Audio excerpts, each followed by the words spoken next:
Hey guys, tonight we begin not with a tragedy or a battlefield, but with something far more dangerous and complicated. High school romance in 1990s Beverly Hills. Because believe it or not, navigating love in a world of pagers, pool parties, and social reputation could be just as brutal as any Shakespearean drama, maybe even more so when gossip spreads faster than a forwarded chain email. From enemies who can't stop arguing to a relationship destroyed by a single lie, this story is less about love at first sight and more about trust, manipulation, and whether two people who drive each other crazy might actually be perfect for each other. So before you get comfortable, take a moment to like the video and subscribe, but only if you genuinely enjoy what I do here. And let me know in the comments where you're tuning in from and what time it is for you. It's always fascinating to see who's joining us from around the world. Now, dim the lights, maybe turn on a fan for that soft background hum, and let's ease into tonight's journey together. Spring 1995, Beverly Hills, California. The sun blazes down on perfectly manicured lawns and Spanish-style mansions that line the tree-shaded streets, where old money meets new Hollywood excess. This is a world of convertible BMWs, Prada backpacks, and cellular phones the size of bricks, where teenagers wear designer labels to weekend keg parties and plan their futures at Ivy League universities their parents' donations have already secured. The Marino estate sits like a crown jewel on a hillside overlooking the city, all terracotta tiles and marble columns, with a kidney-shaped pool that sparkles turquoise in the afternoon light. Leonardo Marino, a silver-haired entertainment lawyer whose client list reads like the Hollywood Walk of Fame, stands on his expansive back patio, adjusting his Rolex and squinting toward the driveway. His daughter, Hero, is due home any minute from spring break in Cabo San Lucas, and she's bringing friends. Inside the house, the sound of TLC's Waterfalls drifts from a bedroom upstairs. Beatrice Marino Chen, Leonardo's 20-year-old niece, leans against the doorframe of the guest room she's been occupying since her own parents left for a year-long diplomatic assignment in Hong Kong. She's tall and striking with dark eyes that miss nothing, her hair pulled back in a high ponytail, wearing vintage Levi's and a fitted white t-shirt that somehow looks both effortless and expensive. She's flipping through a copy of The Bell Jar, her acceptance letter to Columbia visible on the nightstand. Full academic scholarship, thank you very much, no family strings pulled. A car horn honks, two short bursts that echo across the neighborhood. Beatrice marks her page and moves to the window. Below, a convoy of vehicles pulls into the circular driveway. A cherry-red Jeep Wrangler with the top down, a black Range Rover that still has Cabo dust on its tires and bringing up the rear, a silver Porsche that announces its driver's ego before he even steps out. The Jeep's driver is Hero Marino, all golden highlights and innocent smile, wearing a baby blue tank top and denim shorts, her skin sun-kissed from a week on the beach. She's waving excitedly, her cheerleader's enthusiasm undimmed by the 6-hour drive from Mexico. She's everything this world expects, pretty, sweet, uncomplicated, though Beatrice knows there's more depth there than people assume. Climbing out of the Range Rover is Don Pedro Prince, Beverly Hills High's unofficial king. He's a senior like the others, but he carries himself with the confidence of someone who's already conquered this small kingdom and is just waiting for college to provide a bigger stage. His father is a movie producer, his mother a former supermodel, and he's inherited the best of both. Classic good looks, easy charm, and the kind of natural leadership that makes even teachers defer to him. He's wearing khaki shorts and a Tommy Hilfiger polo, his Ray-Ban sunglasses reflecting the California sky. Next comes Claudio Mitchell, unfolding his athletic frame from the passenger seat of the Range Rover. He's the quarterback who led Beverly Hills High to the state championship 3 months ago, with shoulders built for shoulder pads and a face that's launched 1,000 teenage fantasies. But unlike the stereotype, Claudio's got something soft in his eyes, a romanticism that makes him quote poetry in the huddle and cry at movie endings. He's staring at Hero like she's the only person in the driveway, and Beatrice can practically see the hearts floating around his head from her second-story vantage point. The Porsche door opens with German precision, and out steps Benedick Atcher, all swagger and smirk. He's class president not because he's particularly civic-minded, but because he debated his way there, verbal sword sharp enough to cut down any opponent. He's good-looking in that classic American way. Strong jaw, perfect teeth, courtesy of Beverly Hills orthodontia, dark hair artfully messy. He's wearing a vintage Nirvana t-shirt that Beatrice knows he bought at Fred Siegel for $80. Trying too hard to look like he's not trying at all. And finally, emerging from the back seat of the Range Rover with the energy of a thundercloud, is John Prince, Don Pedro's half-brother, though the word half seems to carry the weight of their family's entire dysfunction. He was expelled from boarding school in Connecticut 3 months ago, for reasons the family won't discuss, and he spent the spring break trip radiating resentment like heat waves off asphalt. He's wearing all black despite the weather. Black jeans, black boots, black t-shirt. His hair dyed an unnatural shade of dark that screams rebellion in this sun-bleached world. Leonardo descends the front steps with his arms spread wide, his smile as practiced as a closing argument. Don Pedro, welcome, welcome. And you brought my star quarterback. Claudio, my boy. That championship game was something else.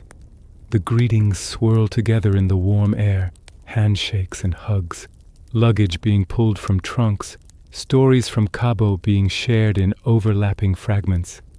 Hero is recounting something about parasailing, while Claudio watches her with puppy dog intensity. Don Pedro is complimenting Leonardo on the new renovations to the pool house.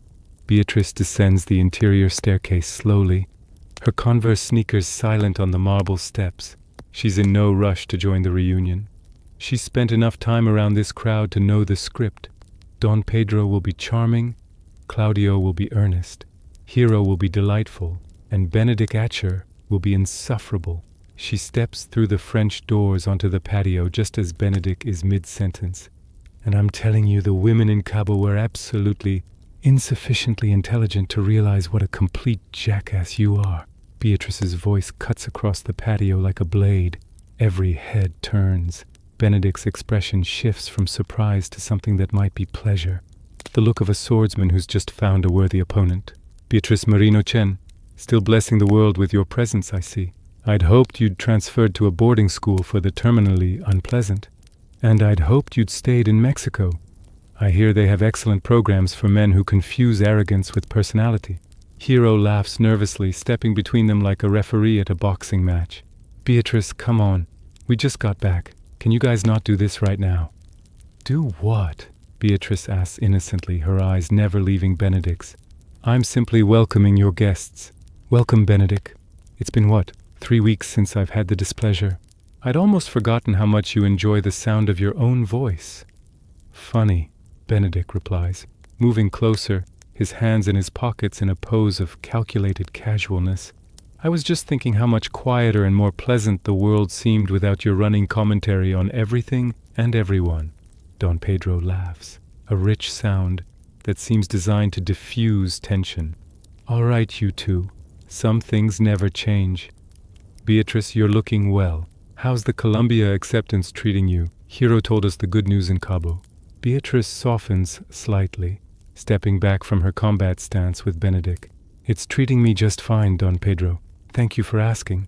Though I'm sure Benedick thinks I'll fit right in with all the other opinionated women on the East Coast. I think no such thing, Benedick says with exaggerated gallantry. I think you'll terrorize the entire Ivy League with equal opportunity. The men, the women, the professors, no one will be safe from your judgments. Better to have judgments than to have nothing between one's ears but gel and recycled sports metaphors. Beatrice shoots back. Leonardo claps his hands together, his lawyer's instinct for controlling a room kicking in. All right, enough sparring. Let's get everyone settled. Pedro, John, you're in the pool house as usual. Claudio, Benedick, the guest rooms upstairs are ready. Hero, sweetheart, I'm sure you want to unpack. Dinner's at 7. Maria's making her famous enchiladas. The group begins to disperse, grabbing luggage and heading in various directions. Claudio lingers near Hero, clearly trying to find an excuse to keep talking to her. Hero, I was thinking, Maybe after we settle in you could show me that new rose garden your dad was telling us about. Hero blushes, a pink that spreads across her cheeks like watercolor. Oh, sure. I mean, it's not that impressive, but the flowers just bloomed and I'm sure it's beautiful, Claudio says softly, and the way he's looking at her makes it clear he's not talking about the roses. Beatrice rolls her eyes and heads back inside, but not before catching Benedick watching her with an unreadable expression. Their eyes meet for a split second, some wordless challenge passing between them, before they both look away. Upstairs, Beatrice finds Hero unpacking her suitcase, pulling out bikinis and sundresses, and a stuffed dolphin she bought at a tourist shop. So, Beatrice says, leaning against the doorframe of Hero's bedroom, all white furniture and gauzy curtains and framed photos from cheerleading competitions. Claudio seems smitten. Hero tries to suppress her smile and fails completely. You think so? I mean, we talked a lot in Cabo, but I wasn't sure if... Hero, the boy looks at you like you're the last slice of pizza at a party. He's completely gone. Hero sits on her bed, hugging the stuffed dolphin. He's really sweet, Bea. He quoted Shakespeare to me on the beach. Can you imagine? A football player quoting Shakespeare. I can imagine a football player Googling romantic quotes to impress a girl, Beatrice says, but her tone is gentle. But if he makes you happy, then I'm happy. Just be careful, okay? High school boys aren't exactly known for their emotional maturity. Not all of them are like Benedick, Hero says pointedly. Thank God for that. The world couldn't handle more than one. You know, Hero says, tilting her head with that innocent wisdom that always surprises people. You two are more alike than you want to admit. You're both smart, both stubborn, both have to have the last word in every conversation. We are nothing alike, Beatrice says firmly. He's an arrogant, self-satisfied debate team dictator who thinks winning an argument is the same as being right. And what are you? Someone who is actually right. Hero laughs, and Beatrice can't help but smile too. Downstairs in the kitchen, where industrial-grade appliances gleam under track lighting, Maria Rodriguez is chopping cilantro with the efficiency of long practice.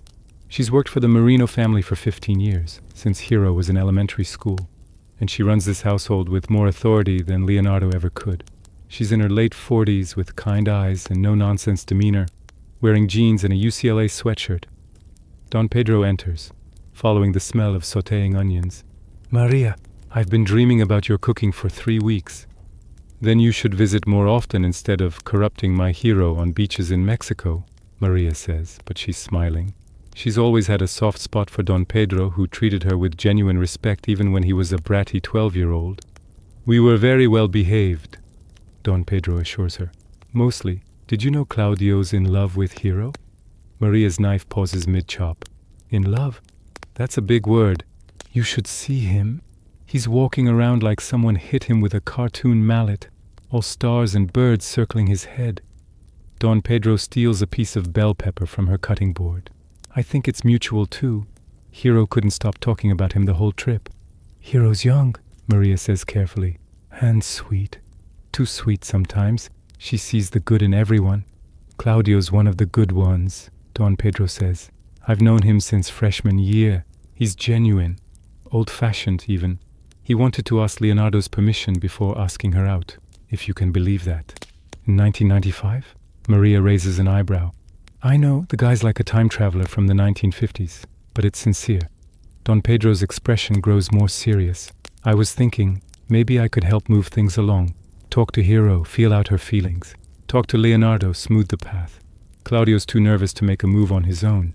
He'll spend the whole week just staring at her like a lost puppy. Maria resumes chopping. And what do you get out of playing Cupid? The satisfaction of seeing two people I care about happy together? Don Pedro grins. Plus, it'll give me something to do besides referee Beatrice and Benedick's verbal warfare. Now, those two... Maria shakes her head. They've been like that since Benedick first started coming around. Sophomore year, I think. They met at one of Leonardo's pool parties and immediately started arguing about, what was it? Some movie. Sounds about right, Don Pedro says. They can't be in the same room for 5 minutes without drawing blood, verbally speaking. My mother used to say that kind of passion doesn't come from hate, Maria observes, raising a knowing eyebrow. Your mother never met Beatrice and Benedick. Outside, by the pool, John Prince sits alone on a lounge chair, smoking a cigarette and watching the water. He's been back in California for 3 months, and it still feels like exile. At boarding school, at least he had a reputation, a role to play. Here, he's just Don Pedro's screwed-up half-brother. The family embarrassment, the one they don't talk about at parties. His father, their father, had made it clear. One more incident, and the trust fund disappears. The college tuition evaporates. The safety net gets pulled. So John sits by pools in Beverly Hills and smiles at his father's business associates and pretends everything is fine while rage simmers in his chest like a slow-burning fire. Benedick wanders out, changed into swim trunks, a towel over his shoulder. He spots John and hesitates. They're not exactly friends, more like mutual acquaintances bound by Don Pedro, but decides to approach anyway. "Mind if I join you?" John shrugs. Free country. Benedick settles into the adjacent lounge chair, sensing the darkness radiating off John like heat. "Cabo was fun. You seemed like you had a good time." "Sure," John says flatly. "Paradise." There's an awkward silence. Benedick, who's never met a silence he couldn't fill, tries again. "So, you thinking about college? Pedro mentioned you might take a gap year." "Pedro mentions a lot of things," John says, taking a long drag. "Pedro's very helpful, always looking out for his little brother. The bitterness is unmistakable." Benedick decides to change tactics. "Well, if you need someone to show you around Beverly Hills High for your last few months, let me know. It's not exactly stimulating, but the cafeteria's decent and—" "I'm fine," John cuts him off. "I don't need a tour guide." Benedick raises his hands in surrender. "All right, man. Just trying to be friendly." After Benedick leaves, John stubs out his cigarette and stares at the house, at the wealth and ease and golden California perfection of it all. Something ugly coils in his stomach. They're all so happy, so comfortable, so sure of their places in the world. Maybe it's time someone shook things up. That evening, the Merino dining room glows with warm light from the chandelier overhead. The table is set with Maria's enchiladas, Spanish rice, fresh guacamole, and a spread that could feed 20 people, though only 8 sit down to eat. Leonardo presides at the head of the table with Hero on his right and Don Pedro on his left, the guest of honor position. Beatrice sits next to Hero while Claudio has somehow maneuvered himself into the seat directly across from Hero, where he can maintain constant eye contact. Benedick is next to Claudio with John at the far end, pushing food around his plate in sullen silence. The conversation flows easily, punctuated by laughter and the clinking of glasses. Leonardo is recounting a story about a difficult client, his lawyer's charisma in full effect. Don Pedro listens with the attentive charm he's perfected, asking questions at exactly the right moments. "So I told him," Leonardo says, gesturing with his fork. "If you want to fire your co-star via Twitter, that's your right. But don't call me from the courthouse when she sues you for breach of contract." The table erupts in laughter. "Mr. Marino," Claudio says during a lull, his voice slightly nervous, "I wanted to thank you again for letting us stay here this week. My parents are renovating our house and the construction noise is insane." "It's our pleasure," Leonardo says warmly. "Any friend of Hero's is welcome here. Besides, after that championship game, you're practically Beverly Hills royalty. That final touchdown was incredible." Claudio blushes. "It was a team effort, really. The offensive line—" "Don't be modest," Don Pedro interrupts. "You carried that ball like your life depended on it. 50-yard run with 3 guys hanging off you." Hero is gazing at Claudio with open admiration. "I was so nervous watching. I thought my heart would explode." "You were there?" Claudio asks, his face lighting up. "Front row of the student section. I screamed so loud I lost my voice for 2 days." Their eyes lock across the table, and the moment stretches with the weight of unspoken feelings. Beatrice glances at Don Pedro, who's watching the exchange with a knowing smile. She can practically see the matchmaking gears turning in his head. "So, Beatrice," Benedick says loudly, clearly trying to break the romantic tension. "Columbia in the fall. Are you planning to major in gender studies and professional complaining? Or will you branch out into something useful?" Beatrice turns to him slowly, her expression dangerous. I'm thinking political science, actually. Someone needs to enter politics with an actual brain, since clearly the bar is set very low. After all, if you can become class president, literally anyone can hold office. I won class president through democratic process, Benedick counters. The students voted for me because I actually care about improving our school.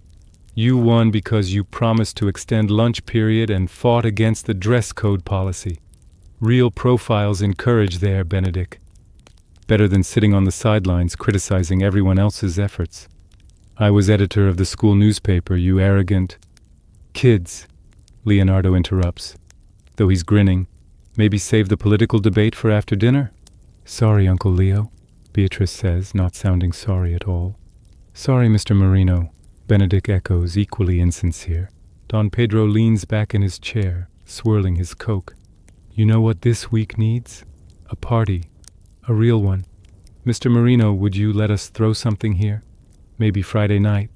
End of spring break celebration before we're back to the SAT prep grind. Leonardo considers this. Will there be alcohol? Absolutely not. Don Pedro lies smoothly. Just friends, music, maybe some dancing by the pool. And adult supervision? Maria will be here, Don Pedro points out. Maria, clearing plates, gives him a look that says she knows exactly what kind of chaos a house party entails. But Leonardo is already nodding, won over by Don Pedro's charm offensive. Friday night then, but I want no more than 50 people. Music off by midnight, no one in the house proper. Pool area only, Don Pedro recites like he's done this before. We'll be model citizens, I promise. Claudio, Leonardo says, turning to the quarterback. You're responsible for making sure nothing gets broken. I'm counting on you. Yes, sir, Claudio says earnestly. Absolutely. After dinner, Hero and Beatrice retreat to Hero's room while the boys head out to the pool house. Hero flops on her bed with a dreamy expression. Did you see how Claudio looked at me at dinner? I think everyone in Los Angeles saw how Claudio looked at you, Beatrice teases. The boy's not exactly subtle. Do you think he'll ask me out? I think if he doesn't, he'll spontaneously combust from internal romantic pressure. Beatrice sits at Hero's desk, spinning in the chair. Just promise me you'll be smart about it. Don't let him rush you into anything. Beatrice, we're just talking about dating, not eloping to Vegas. I know. I just worry. You've got this whole life ahead of you. College, career, everything. Don't let some boy, even a sweet one like Claudio, make you forget that. Hero sits up, suddenly serious. Is that why you're so hard on Benedick? Because you think he'd hold you back? I'm hard on Benedick because he's insufferable, Beatrice says firmly. And because someone needs to deflate that ego before it becomes a safety hazard. Right, Hero says, smiling in that knowing way that makes Beatrice uncomfortable. That's definitely the only reason. Outside, under stars dimmed by city lights, the boys settle into the converted pool house with its leather couches and flat-screen TV. Don Pedro opens the mini-fridge, tossing beers to Claudio and Benedick while John remains apart, brooding in a corner chair. Okay, Don Pedro says. We need to talk about Claudio's situation. My situation? Claudio asks nervously. Your massive, obvious, painfully awkward crush on Hero, Benedick supplies helpfully. Your situation. Claudio's ears turn red. Is it that obvious? You spent dinner staring at her like she was the Mona Lisa and you were an art student, Benedick says. So yes, very obvious. I really like her, Claudio admits quietly. I mean, really, this isn't just... She's special, she's kind and genuine, and when she smiles it's like the sun coming out, Don Pedro finishes, grinning. Trust me, we get it. The question is, what are you going to do about it? I don't know, Claudio says miserably. What if she doesn't feel the same way? What if I ask her out and it ruins our friendship? What if you die alone because you were too scared to take a chance? Benedick interrupts. Come on, Mitchell. You run at 300-pound linebackers for fun. You can ask out a girl. Football's different. Football has rules, plays, strategy. This is... Claudio trails off helplessly. Don Pedro sits forward, his expression turning strategic. Then let's make a play. A strategy. Tomorrow night, we'll have a small gathering. Just us, the girls. A few others. I'll talk to Hero, feel out her interest. Once I know she's into you, you make your move. Simple. You do that? Claudio asks, hope blooming across his face. That's what friends are for, Don Pedro says warmly. Besides, I like playing matchmaker. It'll be fun. In the corner, John takes a long pull from his beer and says nothing, but his eyes are calculating in the dim light. The next morning arrives with that particular California brightness that makes everything look like it's been lit for a film shoot. Beatrice wakes early, going for a run through the neighborhood streets before the heat becomes unbearable. She's always been a morning person, enjoying the quiet hours when the world hasn't quite woken up yet. When she can think without interruption, she returns to find the house already alive with activity.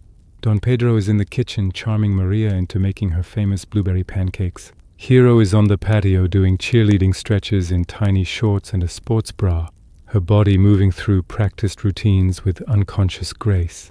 And there, watching her from the pool house doorway, with barely concealed longing, stands Claudio in gym shorts and a faded football jersey. Beatrice heads upstairs for a shower, passing Benedick in the hallway. He's clearly just woken up, his hair sticking up at odd angles, wearing plaid pajama pants and a wrinkled t-shirt that says, "I'm not arguing, I'm just explaining why I'm right." "Nice shirt," Beatrice says. "Really captures your whole personality." "Nice running outfit," Benedick counters, looking her up down in her sports bra and running shorts. "Really captures your whole I'm better than everyone athletic superiority thing." "It's not superiority if it's true," Beatrice says, brushing past him toward the bathroom. "Some of us believe in physical fitness instead of just talking about it." "I'll have you know I work out regularly," Benedick calls after her. "Exercising your jaw doesn't count," she yells back before slamming the bathroom door. By mid-morning, the group has assembled by the pool. It's the kind of scene that belongs in a teen movie.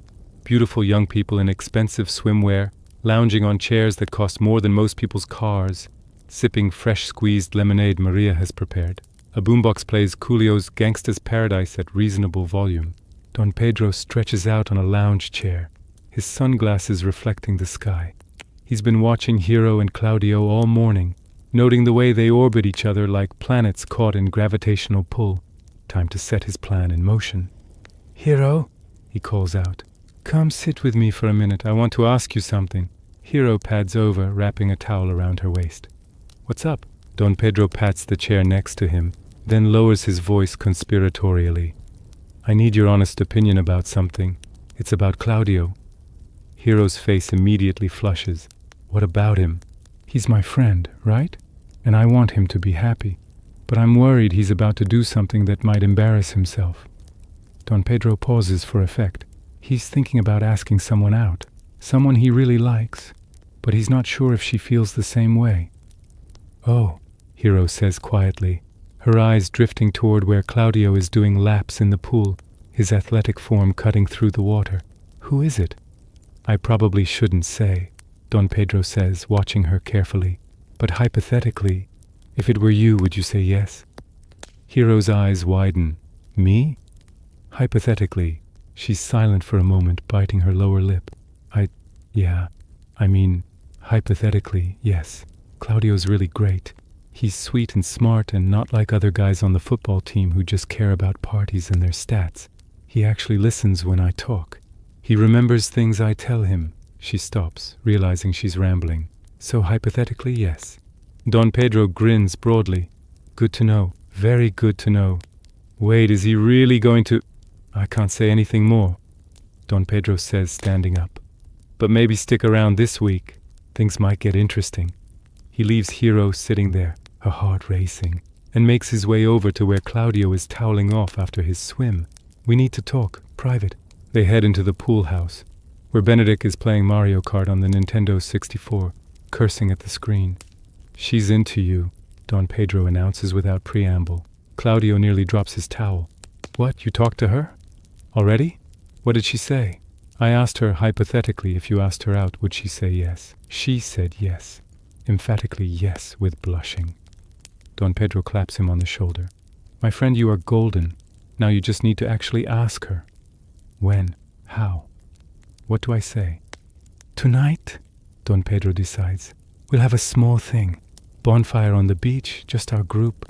Very casual, very romantic. You ask her to take a walk. You tell her how you feel. You ask her to be your girlfriend. Classic move. That could work, Claudio says, hope and terror warring on his face. Yeah, I can do that. Benedick pauses his game. You know what's wild? Watching you two plan romantic strategies like it's a military operation. Whatever happened to just asking a girl out? Says the guy who hasn't had a girlfriend since sophomore year, Don Pedro points out. By choice, Benedick insists. I'm focusing on college applications, debate team, my future. I don't need the distraction of a relationship. Or you're scared, Claudio suggests. I'm not scared, I'm selective. There's a difference. Benedick unpauses his game with more force than necessary. Besides, most girls our age are more interested in whether you can quote lines from Clueless than whether you can hold an intelligent conversation. Not all of them, Don Pedro says meaningfully. Don't, Benedick warns. I'm just saying Beatrice is smart, funny, challenges you intellectually. Beatrice would rather set herself on fire than date me, and the feeling is entirely mutual, Benedick says firmly. We can't stand each other. We have nothing in common except a mutual desire to prove the other one wrong about everything. Right, Don Pedro says, grinning. Nothing there at all. Outside, Beatrice and Hero are sunbathing, both wearing oversized sunglasses and SPF 45. Don Pedro talked to you about Claudio, didn't he? Beatrice asks. How did you know? Because you've been glowing like a radioactive isotope for the past 20 minutes. So what's the plan? Is he going to ask you out? Maybe tonight, Hero says, unable to keep the excitement from her voice. Don Pedro's organizing something at the beach. Hero, that's great, really. Beatrice squeezes her cousin's hand. Just remember what I said. Take it slow, be smart, don't lose yourself. I won't, Hero promises. But B, it's okay to want romance. It's okay to let someone in. Not every relationship is a trap. I know that, Beatrice says, but her voice is less certain than her words. Across the pool, John Prince watches the various conversations with narrowed eyes. He sees Don Pedro's matchmaking, Claudio's obvious joy, Hero's blushing anticipation. Everyone's so happy, so optimistic, so sure everything will work out perfectly. He crushes his empty Coke can slowly in his fist. Maybe it's time to test that optimism. By sunset, the group has relocated to Zuma Beach, where the Pacific Ocean stretches endlessly toward the horizon, and the sky bleeds orange and pink like a wound. Don Pedro has orchestrated everything with his usual precision. A bonfire burning in a pit they dug in the sand, blankets spread out, a cooler full of drinks, and someone's car stereo playing Seal's Kiss from a Rose, just loud enough to set the mood. Hero sits close to the fire, wearing cut-off denim shorts and an oversized flannel shirt over her bikini top, her hair loose and slightly wild from the ocean breeze. Claudio is next to her, so close their shoulders almost touch, both of them staring at the flames like they hold the answers to unasked questions. Beatrice has positioned herself slightly apart from the group, sitting on a piece of driftwood and watching the waves roll in with methodical precision. She's wearing vintage Levi's and a fitted black tank top, her hair pulled into a messy bun. There's something about the ocean that always makes her contemplative, makes her feel small in a way that's somehow comforting rather than frightening. Benedick approaches with 2 bottles of Corona, settling onto the driftwood beside her without asking permission. You looked thirsty. I looked like I wanted to be alone. Beatrice corrects, but she takes the beer anyway. Same thing. Benedick twists off his bottle cap with the edge of his lighter, a move clearly practiced for maximum cool effect. So, thoughts on tonight's romantic ambush? Don Pedro's really going all out with the matchmaking. If Hero's happy, I'm happy, Beatrice says simply.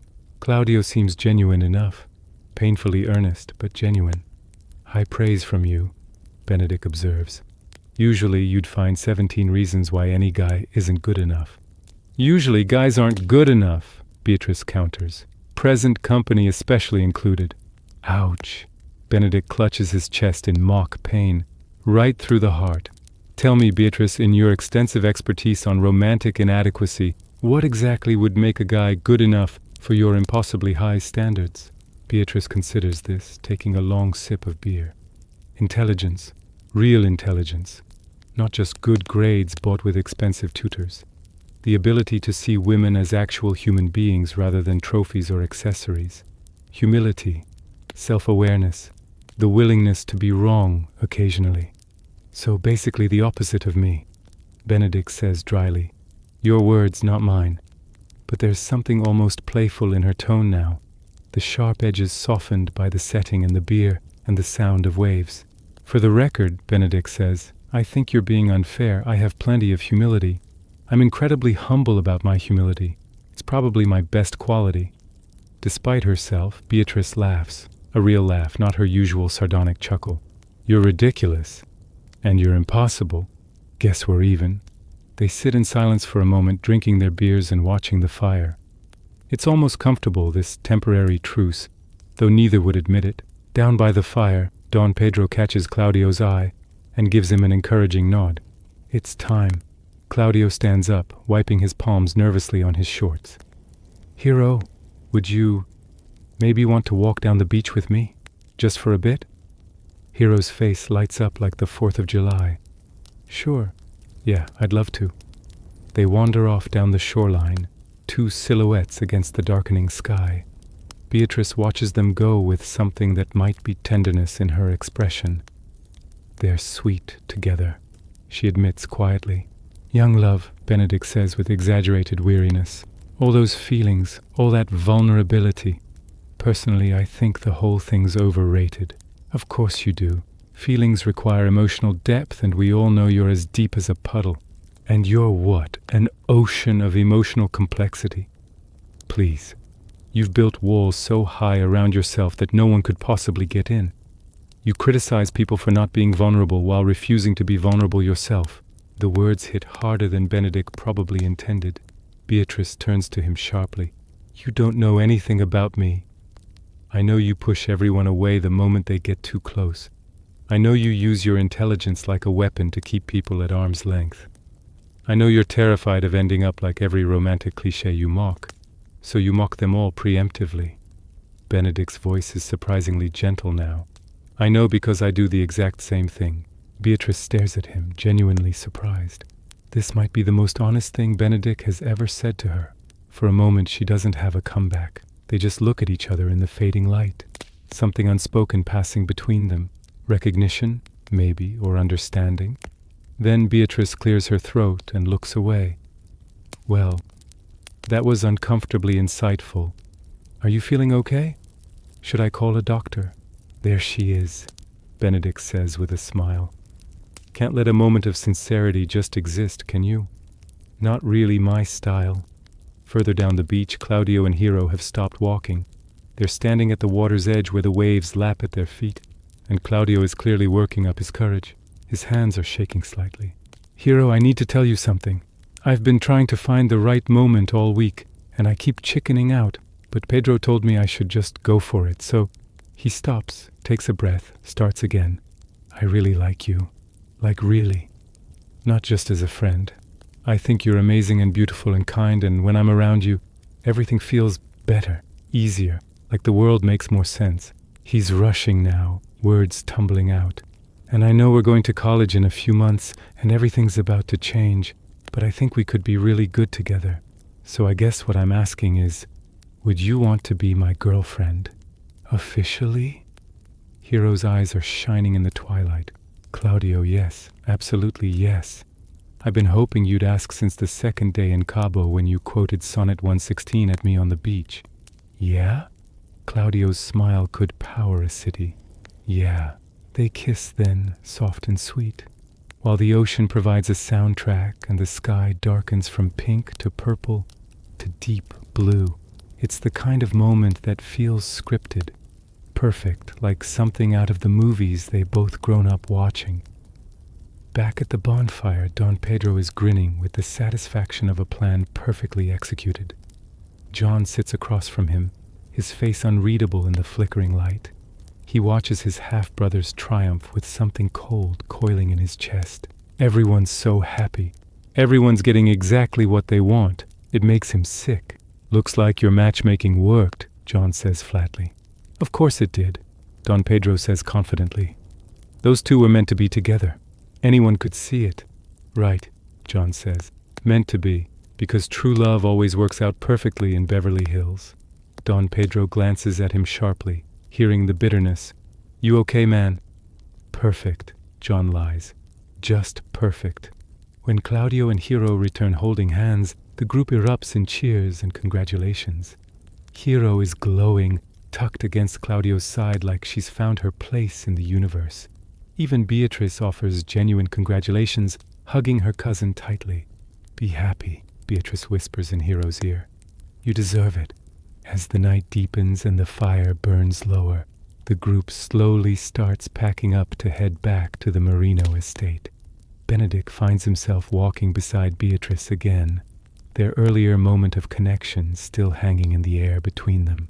So, he says casually, if we're both emotionally unavailable walls of sarcasm, maybe we should start a club. The people who don't need any one club, Beatrice suggests. Exactly. We could meet never and not talk about our feelings. Sounds perfect. They smile at each other, brief, genuine, before looking away. Wednesday morning breaks with the kind of oppressive heat that makes even swimming pools look exhausted. The Marino estate sits silent in the early hours, air conditioning humming through expensive vents, while inside various dramas simmer beneath the surface of teenage civility. John Prince is awake before everyone else, sitting on the edge of his bed in the pool house, smoking out the window and thinking. His mind works through the problem like it's a math equation. Everyone's happy. Don Pedro's the golden boy again. Claudio and Hero are disgusting in their new relationship bliss. Even Benedick and Beatrice seem to have reached some kind of détente after last night. And John? John's still the family disappointment, the half-brother they tolerate out of obligation. The one mistake his father made that won't go away quietly. He needs to disrupt something, shake up their perfect little world, show them that not everything works out like a Hollywood ending. His eyes land on a photo tacked to the wall, a group shot from Cabo with everyone grinning, arms around each other. Hero's in the center, innocent and radiant. Claudio's looking at her like she hung the moon. A slow smile spreads across John's face. Of course, attack the thing everyone's invested in, the fairy tale romance. Prove that their golden couple isn't so golden after all. He just needs a plan, and maybe an accomplice. By 10 in the morning, the pool area is populated again. Hero and Claudio are inseparable now, holding hands while they eat breakfast, whispering to each other and giggling at private jokes. It's the kind of new relationship energy that's either adorable or nauseating depending on your perspective. Beatrice opts for the latter. You two know you don't have to be physically attached at all times, right? They haven't made it a law yet. Leave them alone, Maria says, bringing out fresh orange juice. Young love is beautiful. Young love is going to give me cavities from all the sweetness, Beatrice mutters, but she's smiling. Don Pedro is in the pool doing laps, his athletic form cutting through the water with practiced ease. Benedick sits on the edge, dangling his feet in, reading The Sun Also Rises for his AP English class, and occasionally making notes in the margins. He's shirtless, his debate team physique more impressive than Beatrice would ever admit out loud. She settles into a lounge chair with her own book, The Feminine Mystique, and her Walkman playing Alanis Morissette. She's trying to read, but her eyes keep drifting over to where Benedick sits, the sun catching the water droplets on his shoulders. She forces her attention back to the page. This is exactly the kind of distraction she doesn't need. Don Pedro finishes his laps and hoists himself out of the pool, water streaming off him like some kind of Baywatch extra. He grabs a towel and sits down next to Benedick. We need to talk about something. If this is another matchmaking scheme, I'm out, Benedick says without looking up from his book. It's not matchmaking, it's observation. Don Pedro lowers his voice. Have you noticed anything weird about Beatrice lately? This gets Benedick's attention. He looks up. Define weird. She's always weird. I mean weird about you specifically. Don Pedro glances over to make sure Beatrice's headphones are on. Hero mentioned something to me last night. Apparently Beatrice has been asking about you. A lot. Asking what? Personal stuff. Your college plans, what you want to do with your life, whether you're seeing anyone. Hero thinks... Don Pedro pauses for dramatic effect. Hero thinks Beatrice might have feelings for you. Benedick nearly drops his book in the pool. That's insane. Beatrice hates me. Does she, though? Don Pedro's tone is carefully casual. Or is all that arguing just, I don't know, tension of a different kind? You're out of your mind, Benedick says, but there's something uncertain in his voice. She takes every opportunity to tear me down. Just yesterday she called me intellectually shallow. She also laughed at your jokes last night on the beach. Real laughs, not sarcastic ones. And she keeps looking over here when she thinks no one's watching. Don Pedro stretches out, playing it cool. Look, man, I'm just telling you what Hero told me. Apparently Beatrice has been different lately, softer, and she specifically mentioned you. Benedick is quiet, processing this. His eyes drift over to where Beatrice sits reading, her dark hair falling across her face, completely absorbed in her book, or pretending to be. What exactly did she say? Benedick asks finally, trying to sound disinterested and failing. Hero said Beatrice thinks you're actually intelligent when you're not performing for an audience, which for Beatrice is basically a love sonnet. Don Pedro stands up. Just think about it. Maybe all that fighting is because she doesn't know how else to get your attention. He walks away, leaving Benedick staring at his book, without seeing the words, his mind spinning. Across the pool, Hero approaches Beatrice and gently removes one of her headphones. Can we talk? Always, Beatrice says, hitting pause on her Walkman. Hero sits down on the adjacent lounge chair, her expression unusually serious. I need to tell you something, but you have to promise not to get mad.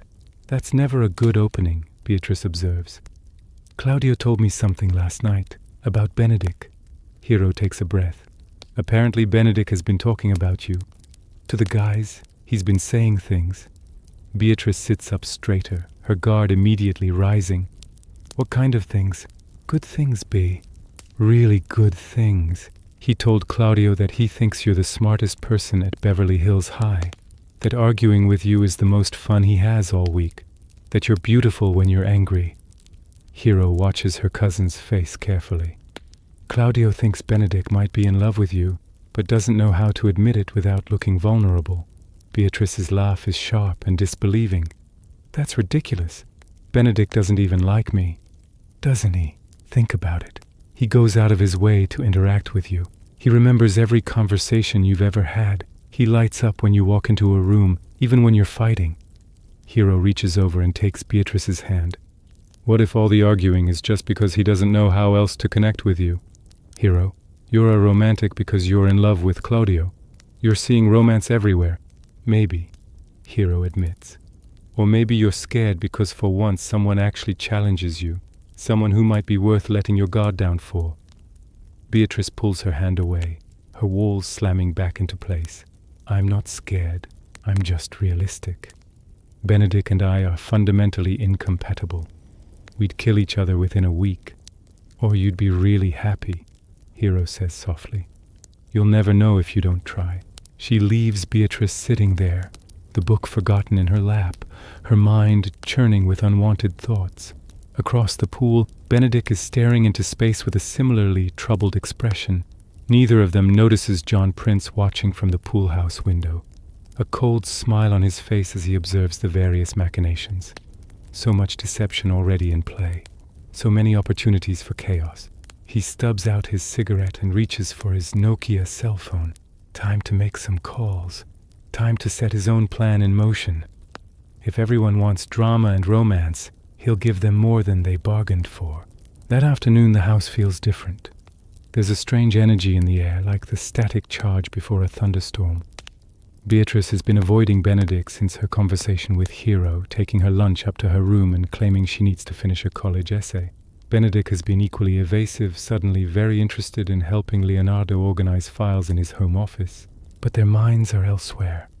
Beatrice sits at her desk, cursor blinking on a blank document, replaying every interaction she's ever had with Benedick. The way he always seeks her out at parties. How he remembers obscure details from conversations they had months ago. That moment on the beach when he'd been unexpectedly vulnerable. Could Hero be right? Could all that antagonism actually be something else in disguise? She shakes her head firmly. No, she's projecting, seeing patterns where none exist. Benedick is arrogant, self-absorbed, and infuriating. The fact that he's also intelligent and occasionally funny doesn't change that. Except, what if it does?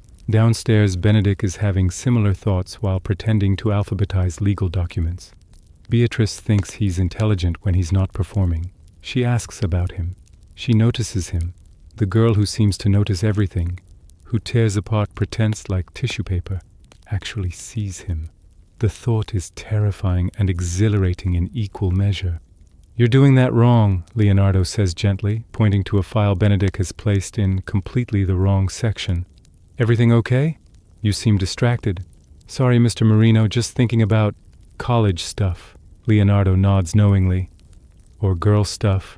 Benedick's head snaps up. "What?" "I've been watching you and my niece dance around each other for 2 years now. All that arguing, all that energy." Leonardo smiles. "My wife used to fight with me like that. Before we started dating. Sometimes the people who challenge us the most are the ones worth keeping around." Before Benedick can respond, there's a commotion outside. Voices raised, not quite arguing, but getting there. They head to the patio where they find John and Claudio having what looks like an intense conversation by the pool. "I'm just saying, are you sure you really know her?" John is saying, his voice carefully concerned. "You guys just started dating. People aren't always what they seem." "What are you talking about?" Claudio's face is confused, a little defensive. "Hero's amazing, she's genuine." "I'm sure she is," John says smoothly. Look, forget it, it's not my place." "No, what? What were you going to say?" John hesitates, playing it perfectly. "It's probably nothing. But last night after you guys got back from the beach, I saw Hero talking to some guy by the front gate. Really late, like 2 in the morning. They were pretty close, laughing. And when she saw me watching, she looked guilty. Told me it was just a friend from school." The color drains from Claudio's face. "What guy? What did he look like?" "I don't know, man. Tall, older maybe, college age. He had his hand on her arm." John shrugs. "Like I said, probably nothing. She said he was just a friend. But the seed is planted." Claudio's expression has shifted from confused to troubled. "She didn't mention talking to anyone last night." "Maybe she forgot," John suggests. "Or maybe it wasn't important. I shouldn't have said anything. Forget about it." But they both know Claudio won't forget about it. Can't forget about it. The doubt has taken root. Don Pedro emerges from the pool house just in time to catch the end of the conversation. "What's going on?" "Nothing," John says quickly. "Just guy talk." But Claudio looks shaken, and Don Pedro's radar is immediately up. After John walks away, Don Pedro pulls Claudio aside. "What did he say to you?" "He said he saw Hero with another guy last night. Late, being secretive about it." Claudio's voice is strained. "Do you think, could she be seeing someone else?" "Claudio, that's insane. The girl just agreed to be your girlfriend literally 12 hours ago. She's crazy about you." "Then why would John lie?" "I don't know," Don Pedro says slowly. "But something feels off about this. John's been weird all week, bitter, angry. You think he's making it up? I think we should find out the truth before you jump to conclusions." Don Pedro's mind is already working. "Let me do some digging. Talk to Maria, see if anyone came by last night. Don't say anything to Hero yet. If it's nothing, you'll just hurt her by accusing her of something she didn't do." Claudio nods miserably, but the light that's been in his eyes since last night has dimmed considerably. Upstairs, Beatrice has finally ventured out of her room, heading downstairs for water. She runs into Benedick in the hallway. Literally, they turn a corner at the same time and collide. For a moment, they're very close enough that Beatrice can see the gold flecks in Benedick's brown eyes, close enough to smell his cologne. They both step back quickly, awkwardly. "Sorry," Beatrice says. "My fault," Benedick replies. They stand there in uncomfortable silence, both thinking about what they've been told, neither knowing how to address it. Finally, Benedick speaks. "Can I ask you something, and can you give me an honest answer without the usual verbal warfare?" Beatrice crosses her arms defensively. "Depends on the question. Do you actually hate me? Or is it He trails off, not sure how to finish. Is it what? Something else? Benedick finishes quietly. Beatrice's heart is suddenly pounding. This is the moment where she could tell the truth, could admit that maybe Hero's right. Maybe there's something worth exploring beneath all the arguments. But vulnerability feels like standing at a cliff's edge. I don't hate you, she says finally. You're annoying and arrogant and you talk too much. But I don't hate you. High praise from Beatrice Marino Chen, Benedick says, but he's smiling now, something hopeful in his expression. For what it's worth, I think you're brilliant, even when you're eviscerating me in public. Especially then, Beatrice corrects, and they both laugh. Real laughter, not their usual barbed exchanges. The moment stretches between them, full of possibility. Benedick opens his mouth to say something else, something that might change everything. But then Hero's voice floats up from downstairs, calling for Beatrice, and the moment shatters. They step apart, the walls going back up, though not quite as high as before. Beatrice gestures toward the stairs. Yeah, me too. I mean, not the stairs, just away from here. They separate, both feeling like something important almost happened but didn't. Not yet. Downstairs, John watches through a window as various dramas unfold around him. Claudio brooding by the pool, doubt eating at him. Benedick and Beatrice circling each other with new awareness. Don Pedro trying to manage everyone's emotions like a chess master. His phone buzzes. A text from someone he met at a party last month. A kid from a rival school who owes him a favor. The reply is exactly what John was hoping for. Phase 2 of his plan can begin.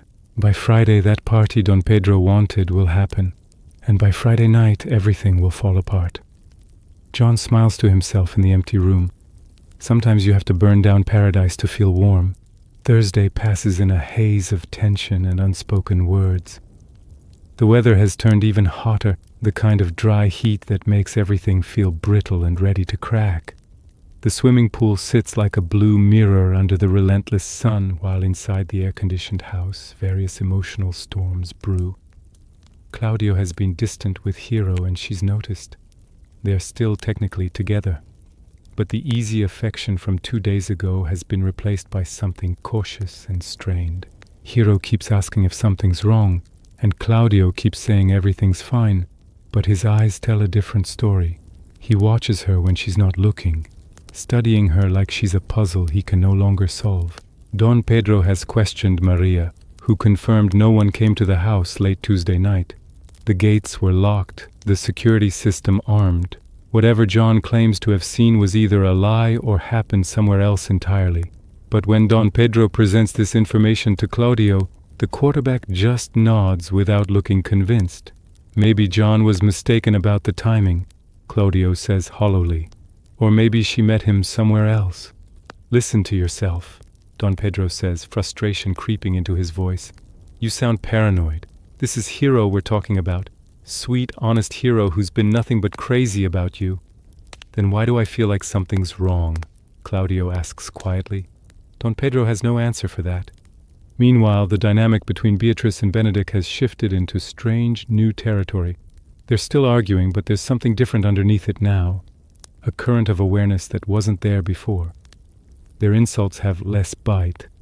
Their eye contact lasts a fraction longer, and they keep finding excuses to be in the same room. Thursday afternoon, Beatrice is lying by the pool reading Joan Didion, her sunglasses hiding the fact that she's mostly just thinking. Benedick emerges from the house with his own book, Kerouac's On the Road, and without asking settles into the lounge chair next to hers. Stalking me now? Beatrice asks, but her tone is almost playful. The pool is a public space, Benedick counters. Technically shared territory. Technically you're annoying. Technically you love it. The words hang in the air, both of them suddenly aware of the double meaning. Love it. Love. Beatrice clears her throat and returns to her book. But the words on the page might as well be in Greek for all she's comprehending. After a few minutes of loaded silence, Benedick speaks without looking up from his book. What are you so afraid of? Excuse me. You heard me. What scares you so much about letting someone in? Beatrice sits up, pushing her sunglasses into her hair. That's rich coming from you, Mr. I'm too focused on my future for relationships. Maybe we're both scared, Benedick says, finally meeting her eyes. Maybe that's why we've spent 2 years hiding behind arguments instead of admitting there might be something worth exploring here. Beatrice's heart is hammering. This is the most direct either of them has ever been. And what exactly do you think there is to explore? I don't know, Benedick admits. But I'd like to find out, if you're brave enough. It's a challenge, and they both know it. Beatrice has never backed down from a challenge in her life, but this one feels different. Higher stakes, more risk, the possibility of actual emotional damage. One date, she says finally, the words feeling foreign in her mouth. After the party tomorrow night, just to see. And if it's a disaster, we go back to our regularly scheduled antagonism and never speak of it again. Benedick's smile is slow and genuine, nothing performative about it. Deal. They shake hands formally, mockingly, but neither lets go immediately. The touch lingers until Beatrice pulls away, her cheeks slightly flushed, returning to her book with determined focus. Inside the house, John is setting the final pieces of his plan into motion. He's on the phone in the empty living room, keeping his voice low. Tomorrow night, around 10, when the party's in full swing, you'll climb up to the balcony. It's easy, there's a trellis. And I'll make sure the door's unlocked. Just go into Hero's room, turn on some lights, move around. Make it look like she's in there with someone. The voice on the other end, Marcus, a kid from Brentwood who John helped out of a vandalism charge last year, sounds uncertain. Man, I don't know. This feels messed up. What if we get caught? You won't get caught. I'll make sure Claudio sees the silhouette in the window and then you slip out the back. 5 minutes, that's all I need. John's voice hardens. You owe me, Marcus, or have you forgotten who kept your name out of the police report? A long pause, then resignation. Fine, 5 minutes, but that's it. After this, we're even. After this, we're even, John agrees and hangs up. He sits in the leather armchair, staring at nothing, that cold satisfaction spreading through his chest.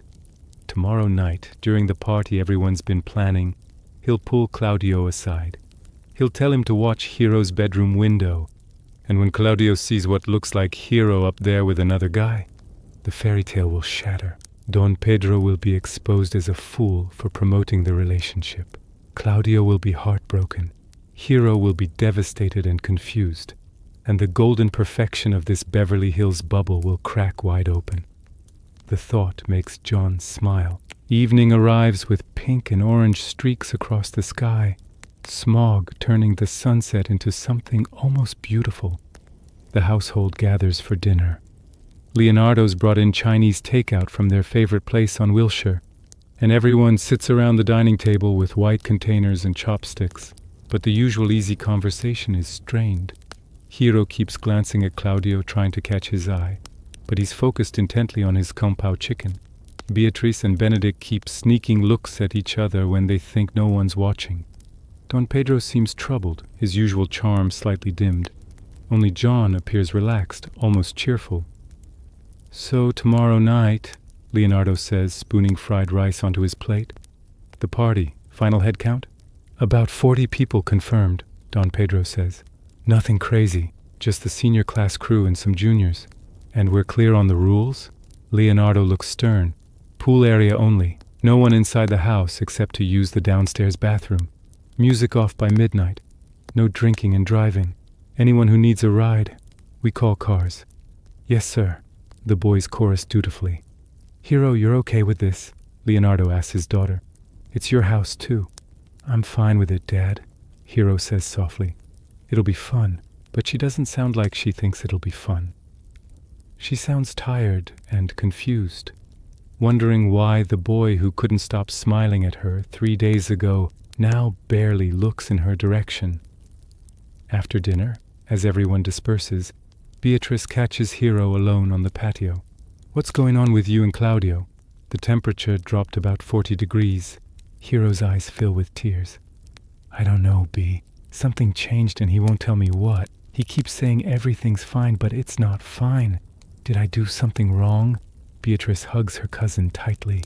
You didn't do anything wrong. Sometimes guys get weird in their own heads. Let me talk to Don Pedro, see if he knows what's going on. Thanks, Hero whispers. I really like him. I don't want to lose him before we even really started. Watching from a window, John sees the embrace, sees Hero's tears, and feels absolutely nothing. Some people are just collateral damage. That's how the world works. Tomorrow night, the real show begins. Friday arrives like a held breath finally released. The morning sun climbs over the Hollywood hills, casting long shadows across the Marino estate, where the day of reckoning has begun. The air smells of chlorine and jasmine, cut grass and the particular scent of wealth in springtime, expensive sunscreen and designer perfume mixing with the natural California fragrance. By noon, the house is in controlled chaos. Maria oversees the party preparations with military precision, directing a catering crew setting up tables around the pool area. There are platters of food being arranged: California rolls, chicken skewers, fruit displays that look like art installations. A bartender is setting up a virgin drink station, though everyone knows the real alcohol will appear once the adults retreat inside. String lights are being wound through the palm trees, their bulbs ready to transform the backyard into something magical once darkness falls. Don Pedro is helping set up the sound system, running cables from the pool house to speakers positioned around the patio. His movements are efficient but distracted. He keeps glancing over at Claudio, who's sitting alone on a lounge chair, staring at his Nokia phone like it might provide answers to questions he hasn't asked yet. The quarterback looks like he hasn't slept. Dark circles shadow his eyes, and his usual golden boy glow has dimmed to something tarnished and worried. He's been replaying John's words in his mind for 2 days straight, adding details that might not exist, imagining scenarios that probably never happened. Hero with another guy, Hero laughing with someone else, Hero lying to him. It doesn't matter that Don Pedro assures him it's not true. It doesn't matter that Maria confirmed no one came to the house. The poison of doubt, once administered, is almost impossible to cure. Hero emerges from the house wearing denim shorts and a white baby tee, her hair in a high ponytail, looking young and innocent and heartbreakingly hopeful. She approaches Claudio tentatively, like approaching a wounded animal. "Hey," she says softly. "Can we talk?" Claudio looks up, and for a moment his face softens. She's so pretty, so genuinely sweet. But then the doubt crashes back in like a wave. "Sure. What's up?" "That's what I want to know. What's up with you?" Hero sits on the edge of his chair, her hand reaching for his, but stopping short. "Ever since Wednesday, you've been different. Did I do something, say something? If I hurt you somehow, I'm sorry. I just don't know what I did." The earnestness in her voice makes Claudio's chest ache. She seems so genuine. But people can seem genuine and still lie, can't they? People can have secret lives, hidden agendas. "You didn't do anything," Claudio says, the lie sitting heavy on his tongue. "I'm just stressed about college stuff, senior year anxiety." Claudio, please don't shut me out." Hero's eyes are filling with tears now. "I thought we were good. I thought we were happy." "We are," Claudio says automatically. But even he can hear how hollow it sounds. Hero stands up, wiping at her eyes angrily. "You know what? If you don't want to be with me, just say so. Don't make excuses. Don't torture both of us with this weird, cold shoulder thing." She walks away before he can respond, heading back into the house with her shoulders rigid, fighting to hold herself together. Claudio watches her go, misery and confusion warring on his face. Don Pedro abandons the sound system and walks over. "That's it. This has gone far enough.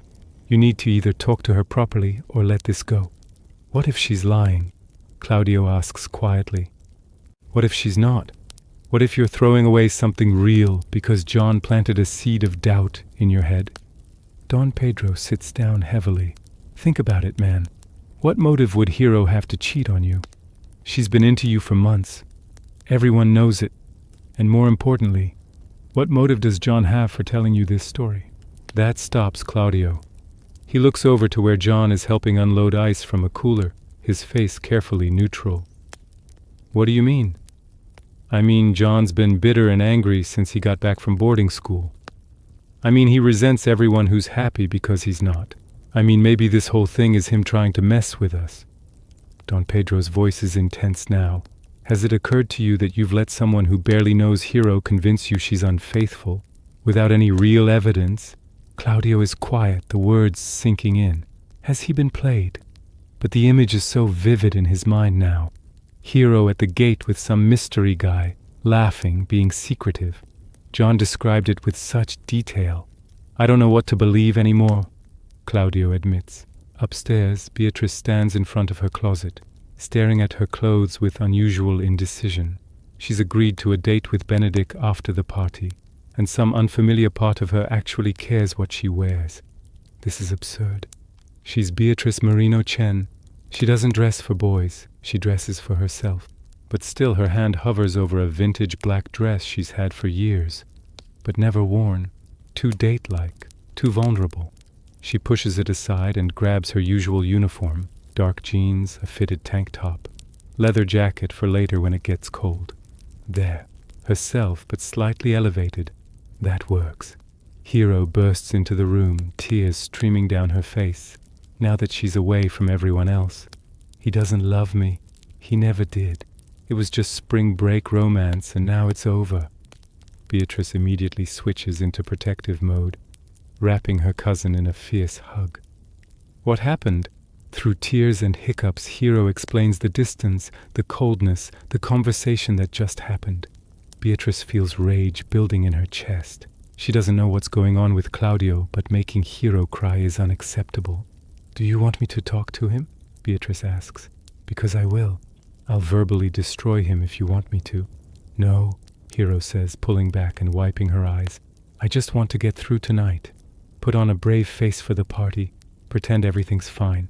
You don't have to pretend anything, Beatrice says firmly. If you want to skip the party, we'll skip it. And let everyone know something's wrong? No way. Hero takes a shaky breath, pulling herself together with visible effort. I'm going to shower, do my makeup, wear something amazing, and show Claudio Mitchell exactly what he's throwing away. Despite everything, Beatrice smiles with pride. That's my girl. As evening approaches, the Marino estate transforms. The string lights flicker on, casting everything in warm amber tones. The pool glows turquoise, underwater lights making it look like something from a dream. Music starts pumping from the speakers, Tupac's California Love setting the tone. The catering staff finishes the final touches on the food displays and retreats, leaving the space to the teenagers who are already starting to arrive. Cars pull up one after another, BMWs and Jeeps and someone's Mercedes SUV. Beverly Hills High's senior class emerges in their Friday night finest. Girls in slip dresses and platform shoes, guys in baggy jeans and Tommy Hilfiger shirts. Everyone's greeting everyone. That particular energy of high school parties where social hierarchies are both enforced and temporarily suspended. Benedick stands near the pool in khaki shorts and a fitted black t-shirt, his hair artfully messy, watching the entrance for Beatrice. When she appears, all dark eyes and sharp edges, and that leather jacket slung over one shoulder, his breath catches slightly. She's magnetic in a way that has nothing to do with conventional prettiness and everything to do with pure presence. Their eyes meet across the crowded patio, and something passes between them. Tonight, after this, they'll see what happens. Hero makes her entrance deliberately late, wearing a red slip dress that hugs her curves, her hair down in waves, makeup perfect. She looks devastating, and she knows it. Claudio, standing with the football team, actually does a double take. His face cycles through emotions, attraction, guilt, confusion, longing. John watches it all from his position near the house, checking his watch. Marcus should arrive around 10. It's 8:30 now, an hour and a half until everything falls apart. He sips his beer, real beer, not the watered-down stuff the adults think they're drinking, and waits. The party swells and pulses, music getting louder, laughter getting freer. Someone cannonballs into the pool, splashing everyone nearby to shrieks of protest and delight. The volleyball net gets set up and an impromptu game begins. Couples drift off to darker corners of the yard.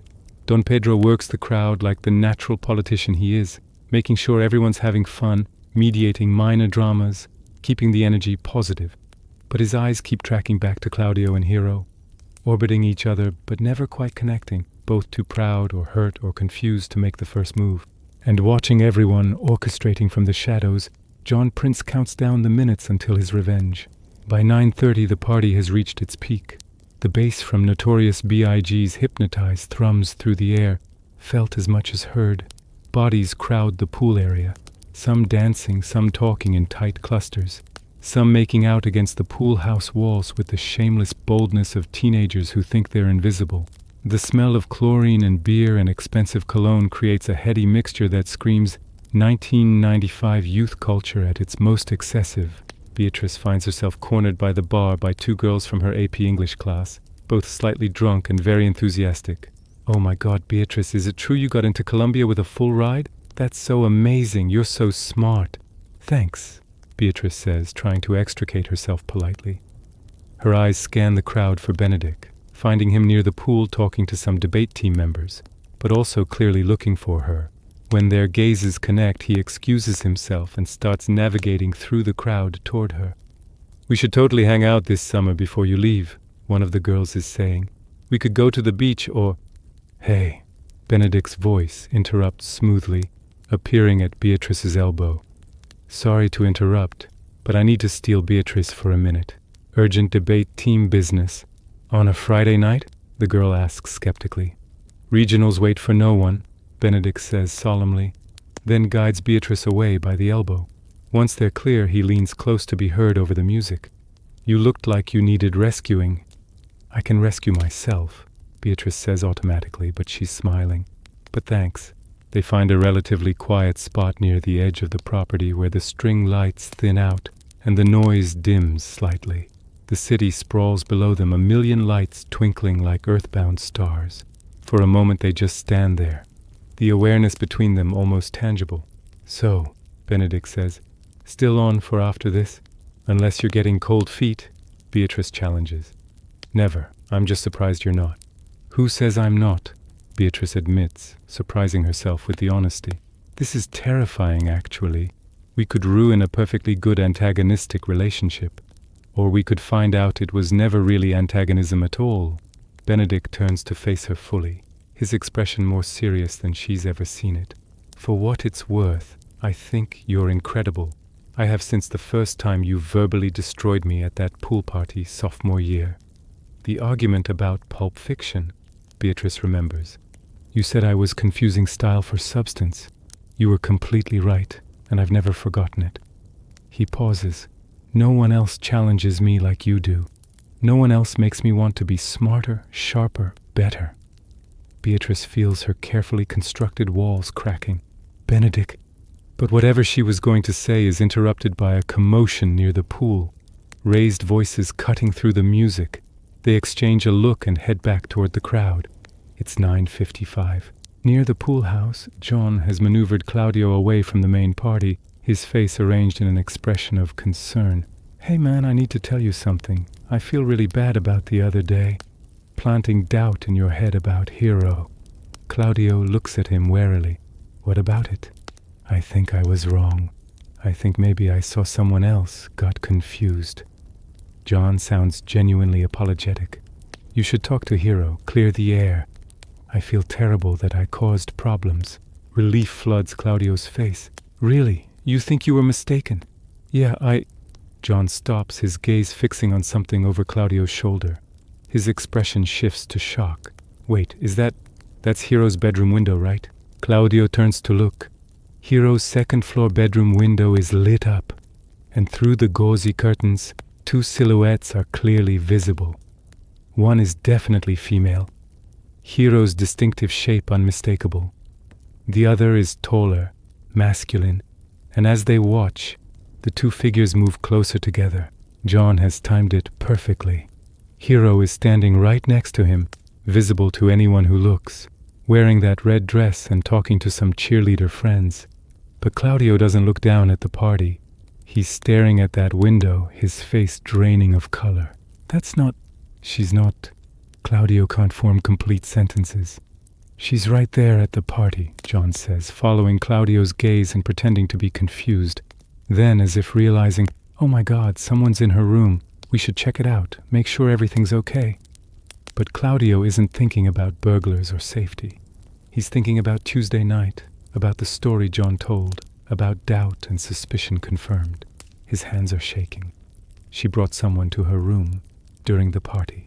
While I'm here, Don Pedro appears, sensing trouble. What's going on? Look, John points at the window.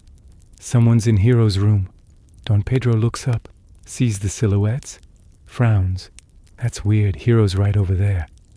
He points to where Hero stands by the pool, laughing at something, completely unaware of the drama unfolding. But the pieces aren't clicking for Claudio the way they should. All he can see is what looks like Hero in her bedroom with another guy, and his heart is shattering. 2 years of careful emotional walls, his romantic nature finally allowed to bloom, and it's all been a lie. She played him, used him, made him look like a fool. I need to go, Claudio says abruptly, his voice strange and tight. Claudio, wait. Don Pedro grabs his arm. Let's think about this rationally. That doesn't make sense. Hero's been down here all night. Has she? Claudio pulls away. Have you been watching her every second? Or did she slip away while we were all distracted by the party? That's not Hero up there, Don Pedro says firmly. It can't be. But Claudio is beyond logic now. He pushes through the crowd, heading straight for Hero. People sense something happening and the music seems to lower. Conversations dying as everyone turns to watch. Hero sees him coming, her face lighting up hopefully. Maybe they can finally fix whatever's been broken. Claudio, she starts. How could you? His voice is loud enough that people nearby stop talking. How could you do this to me? Hero's smile vanishes, confusion replacing it. What? Do what? Don't play innocent. I saw you. We all saw you. He gestures wildly toward the house. In your bedroom. With him.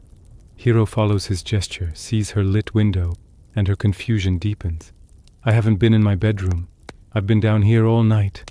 Claudio, what are you talking about? Liar, Claudio spits, and the word lands like a slap. John was right. He saw you Tuesday night with some guy, and I didn't want to believe it. I defended you, but you're exactly what he said you were. Tears spring to Hero's eyes. What? No, I haven't been with anyone. I don't even know what you're... Save it, Claudio says coldly. We're done. Don't call me, don't text me, don't talk to me at school. Just stay away. He turns and walks away, leaving Hero standing there in her red dress with tears streaming down her face and 50 of her classmates staring. The humiliation is complete, public, devastating. Beatrice pushes through the crowd immediately, reaching Hero just as her cousin's legs give out. I've got you, come on, let's get you inside. Don Pedro is already moving, heading into the house and up the stairs, taking them 2 at a time. He reaches Hero's bedroom and throws open the door. The room is empty, the lights are on, but no one's there. He checks the bathroom, the closet, nothing. But the balcony door is slightly open, swinging in the breeze. Someone was here. Someone staged this. And Don Pedro knows exactly who. Don Pedro stands in Hero's empty bedroom, his mind working rapidly. The balcony door open, the lights deliberately left on, the timing too perfect. Someone wanted Claudio to see this. Someone orchestrated this entire scene like a stage play. John. It's so obvious now. The initial story about Tuesday night that never made sense. The sudden change of heart tonight, claiming he was mistaken, right before conveniently spotting the window. The way he's been bitter and resentful all week, watching everyone else's happiness like it personally offended him. Don Pedro's jaw clenches as rage builds in his chest. His half-brother, his own blood, sabotaging innocent people out of pure spite. He thunders back down the stairs, bursting out onto the patio where the party has devolved into chaos. People are leaving in confused clusters, texting their friends about the drama, recording voice memos into their Motorola phones about what just happened. Some are trying to pretend nothing's wrong, but the festive energy has curdled into something ugly and voyeuristic. Don Pedro scans the crowd for John and spots him near the pool house, looking concerned and innocent. talking to some junior girls about how terrible this all is. Performance art, it's all performance. John, Don Pedro's voice cuts across the patio like a blade. Get over here, now. Something in his tone makes everyone stop and look. John approaches slowly, his face carefully arranged in confusion. What's wrong? Is Hero okay? Cut the act, Don Pedro says, his voice low and dangerous. I know what you did. The bedroom was empty. Someone staged that whole thing from the outside, and I know it was you. John's expression doesn't change, but his eyes go cold. I don't know what you're talking about. I saw what everyone saw, silhouettes in the window. How would I stage that? You hired someone, called in a favor, got some friend to climb up and move around in there. Don Pedro steps closer. Why? Why destroy them? What did Hero ever do to you? Nothing, John says flatly. She did nothing. That's the point. She's perfect Hero in her perfect life with her perfect boyfriend, and everyone loves her. Just like everyone loves you. The mask is slipping now. Bitterness seeping through. Golden Pedro, who can do no wrong, who plays matchmaker and makes everyone happy. Must be nice. So you destroyed two people because you're jealous? Don Pedro's voice is incredulous. Because you're bitter about your own life? I showed everyone the truth, John corrects. That perfect relationships are just illusions. That golden couples are just people waiting to hurt each other. I did Claudio a favor. Don Pedro looks at his half-brother like he's seeing him for the first time. You're sick. You need help. What I need, John says, is for everyone to stop pretending. Stop acting like Beverly Hills is paradise. Stop acting like we're all one big happy family. He gestures broadly at the house, the party, everything. This whole world is fake.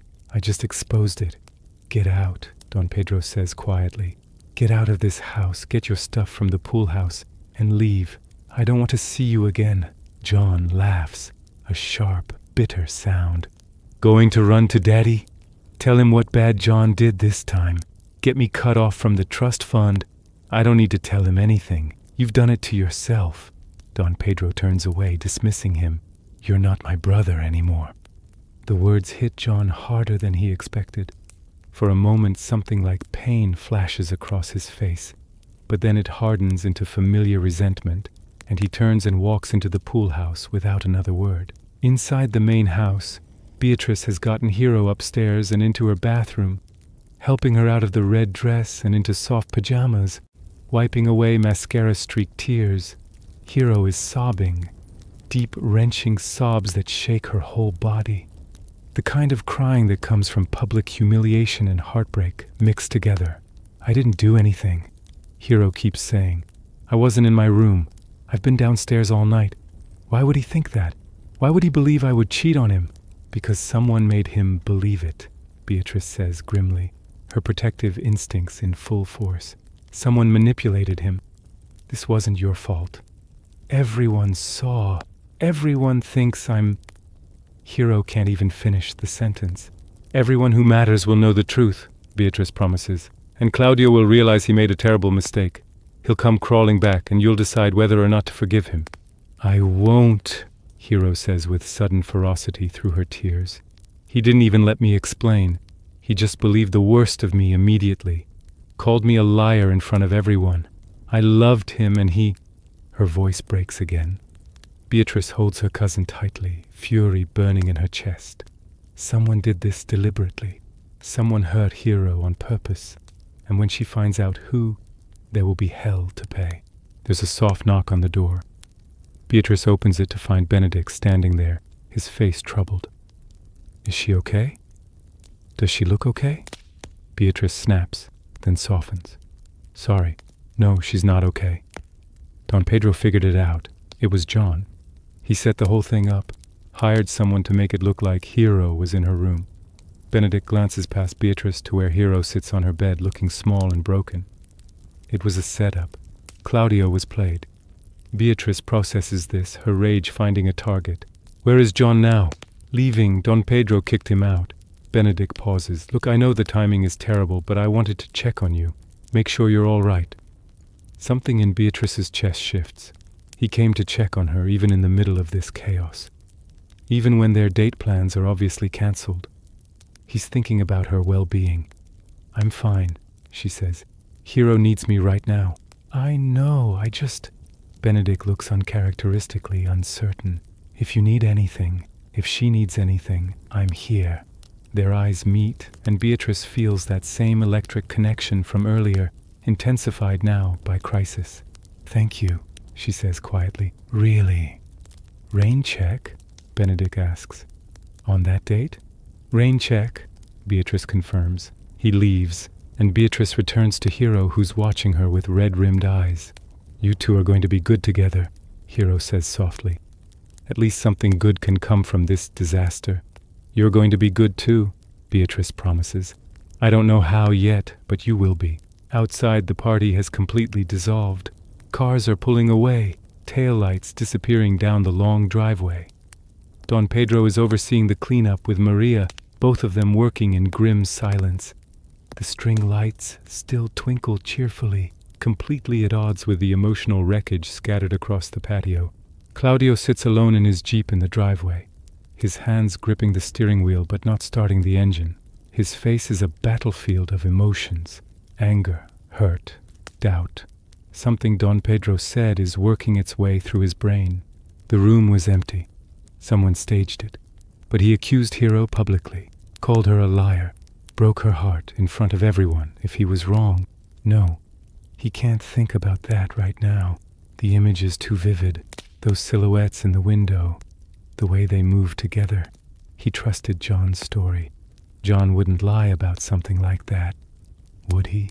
Claudio finally starts the engine and pulls away, leaving the Marino estate behind, carrying his confusion and pain with him into the Beverly Hills night. Saturday morning breaks gray and overcast, rare for Los Angeles in spring. The marine layer has rolled in from the ocean, covering Beverly Hills in fog that makes everything look muted and dreamlike. The Marino estate sits quiet, the aftermath of last night's disaster evident in plastic cups scattered around the pool, a forgotten jacket hanging on a chair, the string lights looking sad and purposeless in daylight. Inside, Hero hasn't left her room. She's lying in bed staring at her ceiling, her eyes swollen from crying, her phone turned off because she can't handle the messages flooding in. Some are supportive, asking if she's okay. Most are gossip disguised as concern, fishing for details about what happened, about who the mystery guy was, about whether her relationship with Claudio was ever real. The humiliation is a physical weight on her chest. She keeps replaying the moment, Claudio's face twisted with anger and hurt, his voice calling her a liar, everyone watching, everyone seeing her stripped down and exposed in the worst possible way. Even though she didn't do anything wrong, the accusation has stained her. People will always remember this, whisper about it, wonder if maybe there was some truth to it. Beatrice has been sleeping on Hero's floor, refusing to leave her cousin alone. She wakes to find Hero awake, staring at nothing, and her heart breaks all over again. "Hey, how are you feeling?" "Like my life is over," Hero says flatly. "Like I'll never be able to show my face at school again." "Your life isn't over," Beatrice says firmly, sitting up. "And you'll show your face at school with your head held high because you didn't do anything wrong. It doesn't matter what I did or didn't do. Everyone thinks I'm a cheater now. Everyone saw Claudio call me out. That's the story that gets told." Hero's voice is hollow. The truth doesn't matter as much as the narrative. Beatrice hates that Hero's right. She hates that their world works this way, that reputation can be destroyed in minutes and takes years to rebuild. But she's not giving up. "Then we change the narrative," Beatrice says. "We prove it was a setup. We expose John for the manipulative piece of garbage he is." "How?" Hero asks hopelessly. Beatrice doesn't have an answer yet, but she will. Downstairs, Don Pedro sits at the kitchen table with Maria, both of them nursing coffee that's gone cold. Leonardo is there too, having been filled in on what happened by a furious Don Pedro at 2 a.m. The entertainment lawyer's usual smooth charm has been replaced by genuine anger. "I want that boy prosecuted," Leonardo says, his voice hard. Breaking into my house, staging a scene that humiliated my daughter. There have to be laws against that. Technically, he didn't break in, Don Pedro says miserably. I gave him access to the pool house, and whoever he hired probably used the trellis on the outside of the building. Then we find out who he hired and we get them to testify, Leonardo says. We clear Hero's name properly. John won't give him up, Don Pedro says. And I don't know who it was. Could be anyone. Some random kid John met at a party. Some guy who owed him a favor. He drops his head into his hands. This is my fault. I brought John here. I vouched for him. I thought I could help him, get him back on track. Maria puts a gentle hand on his shoulder. You can't save someone who doesn't want to be saved. John's been angry for a long time. This was going to come out somehow. But why Hero? Don Pedro asks. Why hurt someone so innocent? Because innocent things are easier to break, Maria says quietly. Across town in the prince's massive estate in Bel Air, John sits in his bedroom, all black furniture and band posters and expensive electronics, waiting for the consequences. His father called an hour ago, cold, clipped, furious. Don Pedro had told him everything. John's being cut off. The trust fund is frozen. College tuition is gone. He has 1 week to find somewhere else to live. John feels nothing. Or maybe he feels everything and it's all compressed down into a single point of dark matter in his chest. He destroyed them, proved that perfect lives can crack, showed everyone the truth about fairy tales, and it cost him everything. His phone buzzes. A text from Marcus, the kid he hired. Dude, people are asking questions. You said no one would know. If anyone finds out I was involved, I'm screwed. John types back. No one will find out. Delete this conversation. We never spoke. He deletes his own messages, then sits back, covering his tracks, making sure the damage he caused can never be traced directly back to him. It's what his father taught him, actually. Plausible deniability. Never leave evidence. At Claudio's house, the quarterback hasn't slept at all. He's been sitting in his room all night, replaying everything. The silhouettes in the window. Don Pedro's insistence the room was empty. Hero's genuine confusion when he confronted her. John's convenient timing with that first story. Then the retraction, then the discovery. The more Claudio thinks about it, the less sense it makes. If Hero was cheating, why would she do it so obviously? During a party at her own house, where anyone could see. Hero's not stupid. Hero's not reckless. But if she wasn't in that room, who was? His phone has been buzzing all morning with calls from Don Pedro, but Claudio hasn't answered. He's not ready to hear, I told you so. He's not ready to face the possibility that he destroyed something precious based on a lie. Around noon, Claudio finally leaves his room and finds his mother in the kitchen. She's a pediatrician, practical and observant, and she takes one look at her son's face and knows something's seriously wrong. What happened? She asks gently. And Claudio, who's been holding everything in, breaks. He tells her everything. The relationship with Hero, John's story about Tuesday night, the silhouettes in the window, the public confrontation. His mother listens without interrupting, her doctor's training making her an excellent listener. When he finishes, she's quiet for a long moment. Then, do you trust Hero? I do, I don't know. Let me rephrase. Before this week, before anyone said anything, when it was just you and Hero, did you trust her? Claudio thinks about Hero reading him Pablo Neruda poetry in Cabo. Hero laughing at his terrible jokes. Hero listening to him talk about his fears about college and his future with genuine interest and care. Hero's eyes when she looked at him, so open and honest and full of feeling. Yes, he says quietly, completely. Then trust her now, his mother says simply. Trust what you know about her character, not what someone else is telling you to believe. It sounds so simple when she says it like that. Trust what you know.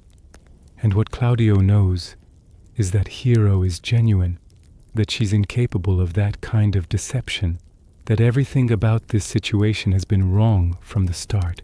He's been played, and he hurt Hero because of it. The realization hits him like a physical blow. Oh God, what did I do? You made a mistake, his mother says. The question is, what are you going to do about it? Claudio grabs his car keys. He needs to talk to Don Pedro. He needs to understand exactly what happened. And then he needs to figure out how to even begin apologizing to Hero for what he did. Meanwhile, at a Starbucks on Wilshire, the coffee chain that's rapidly becoming the place to see and be seen, Beatrice and Benedick sit across from each other in a corner booth. Beatrice needed to get out of the house, needed air, needed perspective. Benedick met her without question. Hero won't eat, Beatrice says, stirring her caramel macchiato without drinking it. She won't get out of bed. She just lies there looking broken, and I don't know how to fix it. You can't fix it, Benedick says gently. Not alone. The truth has to come out. People have to know it was a setup. How? John's not going to confess. Whoever he hired isn't going to come forward. It's her word against his, and everyone already saw what they think they saw. Beatrice's frustration is evident. This is so wrong. Hero is the kindest, most genuine person I know, and her reputation is destroyed over a lie. Benedick reaches across the table and takes her hand. The gesture is so natural, so right, that Beatrice doesn't pull away. We'll figure it out. Don Pedro's working on it. I'm working on it. We're going to find the truth. What if the truth doesn't matter? Beatrice asks quietly. What if the damage is already done? Then we help Hero rebuild, Benedick says. We remind everyone who she really is. We stand by her until people remember. He squeezes her hand. And we make sure Claudio and John face consequences for what they did. Beatrice looks at their joined hands, then up at his face. When did you become the optimistic one? When I realized I needed to be, for you. Benedick's smile is soft. We balance each other out. You keep me honest, I keep you hopeful. Despite everything, Beatrice feels something warm unfurl in her chest. This is a terrible time for this. For what? For me to realize I actually like you. Benedick's smile widens. Yeah? Took you long enough. Shut up, Beatrice says, but she's smiling too now, and they're still holding hands across the coffee shop table like something out of a movie. By early afternoon, Claudio arrives at the Marino estate driving too fast, his Jeep screeching to a stop in the circular driveway. He's rehearsed what he's going to say 100 times, but now that he's here, every word feels inadequate. How do you apologize for destroying someone publicly? How do you take back words that were witnessed by 50 people? Don Pedro meets him at the door before he can knock, his expression cold. You've got a lot of nerve showing up here. I know I screwed up. Claudio's words tumble out rapidly. Pedro, I need you to tell me everything. The room was empty? You're sure? Completely empty. Balcony door open. Someone staged it from outside. Don Pedro crosses his arms. John set you up. He's been setting you up all week and you fell for it. I know that now. Claudio's voice cracks. I need to talk to Hero. I need to apologize. I need to... She's not ready to see you. Leonardo appears behind Don Pedro, his lawyer's authority radiating. You publicly humiliated my daughter based on zero evidence. Called her a liar in front of her entire social circle. You think a simple apology fixes that? No, sir, I don't. But I have to try. I have to make this right. Claudio looks desperate and young and genuinely devastated. I love her. I made a terrible mistake, but I love her. Leonardo studies him for a long moment. Love isn't enough when there's no trust. You showed Hero that you don't trust her. That at the first test you believe the worst of her. The words hit Claudio like punches. You're right. I failed her completely. But Mr. Marino, please, let me at least try to explain, to apologize. If she never wants to see me again after that, I'll accept it. But she deserves to hear that I know I was wrong. Leonardo and Don Pedro exchange a look. Finally, Leonardo sighs. Wait here. I'll ask Hero if she wants to see you. But if she says no, you leave immediately and don't come back. He disappears into the house. Claudio stands on the doorstep feeling like he's waiting for a jury verdict that will determine the rest of his life. Don Pedro leans against the doorframe, still not inviting him in. Why did you believe John over Hero? Don Pedro asks quietly. That's what I can't understand. You knew Hero. You knew her character. I don't know, Claudio says miserably. Fear, maybe. I couldn't believe someone like Hero would actually want to be with me. So when John said she was seeing someone else, some part of me thought it made sense, that I wasn't enough. That's the saddest thing I've ever heard, Don Pedro says. You destroyed something real because you didn't think you deserved it. Before Claudio can respond, Leonardo returns. She'll see you. 5 minutes. If she gets upset, you leave immediately. Claudio nods and follows Leonardo upstairs. His heart is pounding so hard he can barely breathe. They reach Hiro's door, and Leonardo knocks gently. Hiro, he's here. The door opens and Beatrice stands there like a guard dog, her expression murderous. You have 5 minutes. If you make her cry, I will end you. Understood, Claudio says quietly. Beatrice steps aside reluctantly, and Claudio enters. Hiro is sitting on her bed, wearing sweatpants and an oversized UCLA sweatshirt, her hair in a messy bun, her face pale without makeup. She looks smaller somehow, diminished, and Claudio's heart breaks seeing what he did to her. Hiro, he starts, his voice shaking. I am so sorry. There's no excuse for what I did. I should have trusted you. I should have asked you, talked to you, believed you. Instead, I believed lies, and I hurt you in the worst possible way. Hiro's eyes are red-rimmed but dry. She's cried herself out. Why did you believe him and not me? I don't know. Insecurity, stupidity. John knew exactly what buttons to push, and I let him. Claudio takes a step closer, then stops, respecting her space. Don Pedro told me it was a setup, that someone staged the whole thing. And I should have realized that immediately because you would never do what I accused you of. You're better than that. You're better than me. You called me a liar, Hiro says, her voice barely above a whisper, in front of everyone. You made everyone think I was cheating on you. I know. And I will spend however long it takes making sure everyone knows the truth. That you're innocent. That I'm the one who failed. Claudio's own eyes are filling with tears now. I love you, Hiro. I've loved you since Cabo, maybe even before. And I destroyed the best thing that ever happened to me because I was too insecure and too stupid to trust it. Hiro is quiet, processing. Finally, I loved you too, past tense. Because the person I loved trusted me, believed in me, and that person doesn't exist anymore. The words devastate Claudio. Hiro, please, I need time. Hiro says firmly, I need to figure out how to put myself back together after what happened, and I can't do that with you here. I understand. Claudio wipes his eyes. But I'm not giving up on us. I'm going to fix this. I'm going to find out who John hired. I'm going to make sure everyone knows the truth. And then, if you'll let me, I'm going to spend the rest of senior year proving to you that I'm worthy of a second chance. He leaves before she can respond, passing Beatrice in the doorway. Take care of her, he says quietly. She deserves better than me. She does, Beatrice agrees. But maybe you can become better. People can change if they try hard enough. It's more grace than Claudio expected. He nods and heads downstairs, where Don Pedro is waiting. So what now? Now we find Marcus, Don Pedro says. That's the name John mentioned in a text I saw on his phone last night. We find Marcus, we get him to admit what happened, and we clear Hiro's name properly. How do we find him? We ask around. We pressure John. We do whatever it takes. Don Pedro's expression is determined. Hiro didn't deserve this. We're going to make it right. Meanwhile, across town, the investigation is already beginning without them. Benedick has spent the afternoon making calls, using his debate team connections and his natural charisma to gather information. Someone at a party last month mentioned John hanging out with a kid from Brentwood named Marcus. Someone else remembers Marcus bragging about being owed a favor. By evening, Benedick has a full name, Marcus Chen, junior at Brentwood Prep. He's tracked down Marcus's pager number and left a message, marked urgent.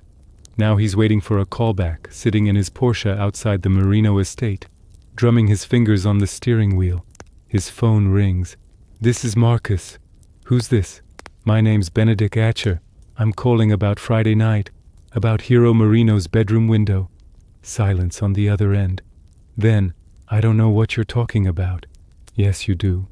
John Prince hired you to stage something that would look like Hiro was cheating on her boyfriend.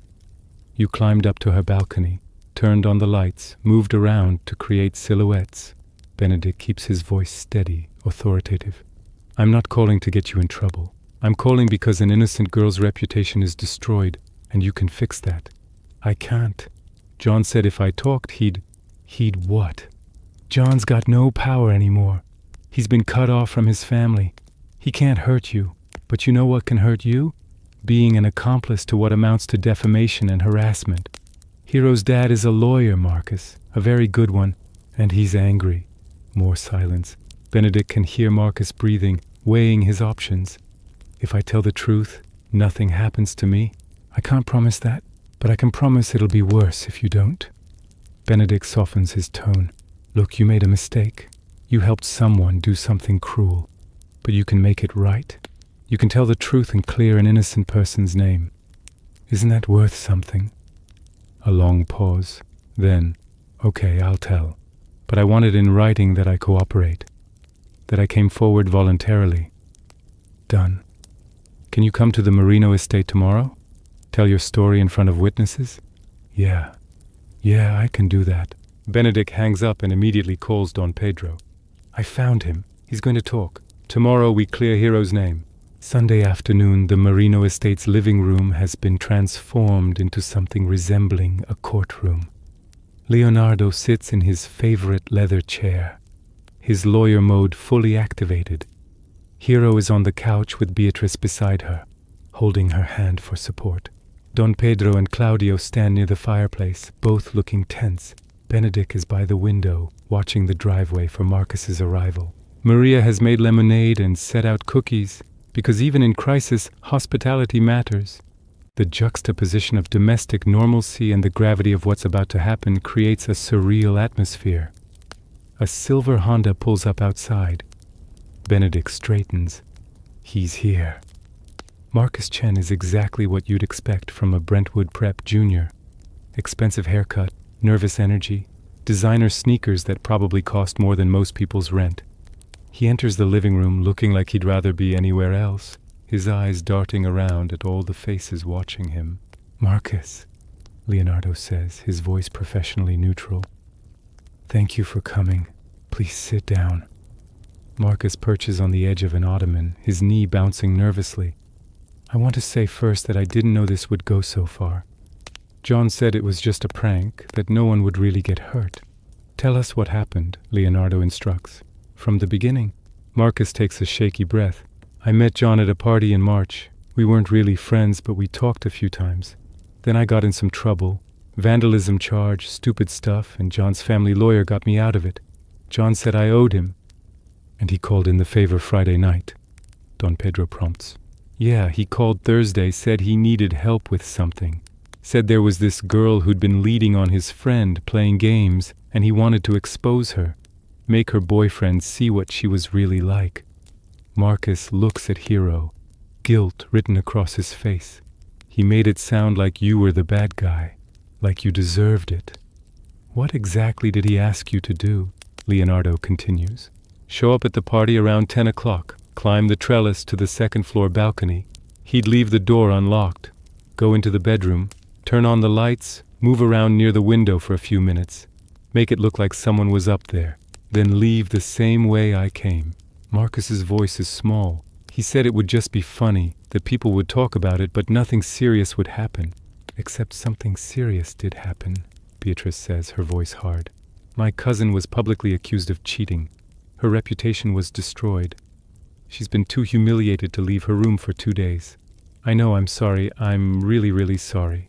Marcus looks genuinely distressed. When I saw the posts on social media, saw what happened, I felt sick. But John told me if I said anything, he'd claim I was the one Hero was actually meeting, that he'd make it worse. Do you have any proof of John's involvement? Leonardo asks. Text messages? Phone records? He told me to delete everything, but... Marcus pulls out his Nokia phone. I screenshot one message before I deleted it, just in case. It's John asking me to come Friday at 10, saying he'd leave the balcony door open. Leonardo takes the phone, examines the screen, nods. This is good. This is evidence. He looks at Hero, his expression softening. Sweetheart, do you want to pursue legal action? We have grounds for defamation, conspiracy, potentially trespassing. Hero is quiet for a moment. Everyone waits for her decision. Finally she speaks. I just want people to know the truth. I want my reputation back. I don't care about punishing anyone, I just want my life back. Then we'll make sure everyone knows, Leonardo promises. I'll draft a statement with Marcus's confession. We'll send it to every student at Beverly Hills High, every parent. We'll make sure the truth spreads as far as the lie did. Marcus looks relieved and terrified simultaneously. What happens to me? That depends on Hero, Leonardo says, deferring to his daughter. Hero looks at Marcus, really looks at him. He's just a kid who made a terrible choice because someone manipulated him. Not so different from Claudio, really. Community service, she says finally. Volunteer work with an anti-bullying organization. Learn something from this. I will, Marcus promises. I swear. And I'll tell anyone who asks what really happened. I'll make this right. After Marcus leaves with Don Pedro to draft a formal statement, the room empties until it's just Hero and Claudio.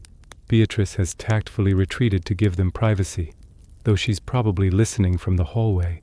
You were really generous with him, Claudio says softly. With Marcus. He was manipulated like you were, Hero says. But he came forward. He told the truth when it cost him something. The implication hangs heavy. Marcus did what Claudio didn't. Marcus trusted the right thing over the easy thing. I know I don't deserve another chance, Claudio says. But Hero, I'm going to earn one anyway. However long it takes, I'm going to prove to you that I'm someone worthy of your trust. Hero studies him for a long moment. I'm not saying no forever, but I'm not saying yes right now either. I need to heal. I need to remember who I am without you, without this drama. And you need to figure out why you were so ready to believe the worst of me. I will, Claudio promises. I'll go to therapy, I'll work on my insecurities, I'll become better. Then maybe by graduation, we'll see where we are. Hero stands up and there's strength in her posture that wasn't there yesterday. But Claudio, if we do try again, the first time you doubt me without reason, we're done. Forever. No second chances after the second chance. Understood, Claudio says, and there's hope in his eyes for the first time since Friday night. Outside on the patio, Beatrice and Benedick sit by the pool, their feet dangling in the water.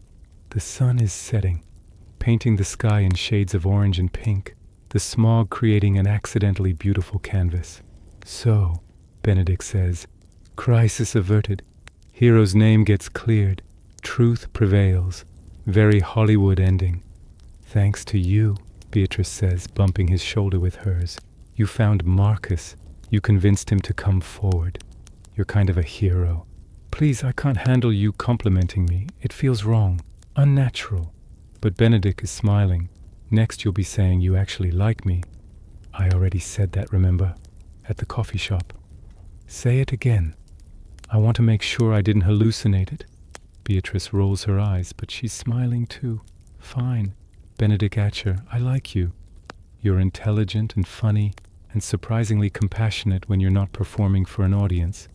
You challenge me in ways that make me better. And I'd like to see where this goes if you're interested. If I'm interested? Benedick laughs. Beatrice, I've been interested since you destroyed my entire argument about Tarantino in front of 20 people at a pool party 2 years ago. I've just been waiting for you to catch up. Arrogant as ever, Beatrice says, but there's no heat in it. You'd be disappointed if I wasn't. They sit in comfortable silence for a moment, watching the sun sink lower. Then Benedick takes her hand, lacing their fingers together. It feels natural, right? Like something they should have been doing all along. So, Benedick says, proper first date, this week. Somewhere that's not a coffee shop during a crisis. Deal, but I'm paying for myself. I wouldn't dream of suggesting otherwise. You'd probably stab me with a fork. Probably, Beatrice agrees cheerfully. Inside, Leonardo finds Maria in the kitchen and he hugs her tightly. Thank you for holding this family together this weekend. I don't know what we'd do without you. You'd manage, Maria says, but she's touched. Hero's strong, like her mother was. She'll get through this. She will, Leonardo agrees. They all will. Monday morning, Beverly Hills High is buzzing.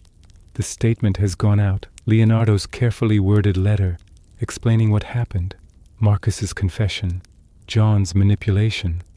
The truth spreads through the hallways like wildfire, replacing the lie that had burned there before. Hero arrives at school with her head high, Beatrice on one side and Don Pedro on the other, her personal guard. The whispers start immediately, but they're different now, sympathetic, apologetic, angry on her behalf. Sarah Brennan, captain of the cheerleading squad, approaches immediately. Hero, oh my God, I'm so sorry. If I'd known it was fake, I never would have. I feel terrible. It's okay, Hero says, and means it. You didn't know. More apologies follow throughout the day. The court of public opinion has reversed its verdict, and Hero's reputation is not just restored, but elevated. She's the victim of a cruel scheme, brave for surviving it, gracious for forgiving. By lunch, she's surrounded by friends, by support, by the realization that she's going to be okay. Claudio watches from across the cafeteria, giving her space but unable to look away. Don Pedro sits down next to him. Give her time. She'll come around or she won't. But either way, you're learning from this. I am, Claudio says quietly. I really am. Across the cafeteria, Beatrice and Benedick sit together, and the sight of them causes more gossip than Hero's vindication. Beatrice Marino-Chen and Benedick Atcher, the two people who've spent 2 years verbally destroying each other, together. But watching them, it makes perfect sense. The way they lean toward each other, the way they argue but with smiles now, the way Benedick looks at Beatrice like she's the most fascinating person in the world, and the way Beatrice looks back with something like wonder. I give them 3 weeks, someone whispers. I give them forever, Hero says quietly, smiling for the first time since Friday night. Some people are meant to challenge each other. It's how they love. 3 weeks later, prom night arrives. Hero goes with her cheerleading friends in a stunning silver dress, radiant and whole.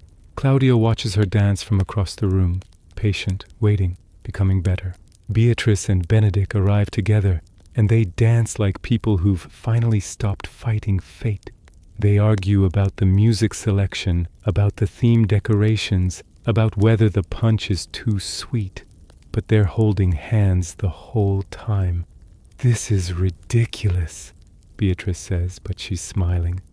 We're a cliché now, the couple who started out hating each other. We never hated each other, Benedick corrects. We were just too stubborn to admit we were perfect for each other. Perfect is a strong word. Fine, perfectly imperfect. Better, Beatrice allows and kisses him in the middle of the dance floor in front of everyone. Finally done hiding. The story ends as it must, not with perfect resolution, but with hope. Hero will heal, and maybe she and Claudio will find their way back to each other, or maybe she'll discover she's better on her own. John has disappeared from their lives, consequences catching up to him in ways that don't concern them anymore.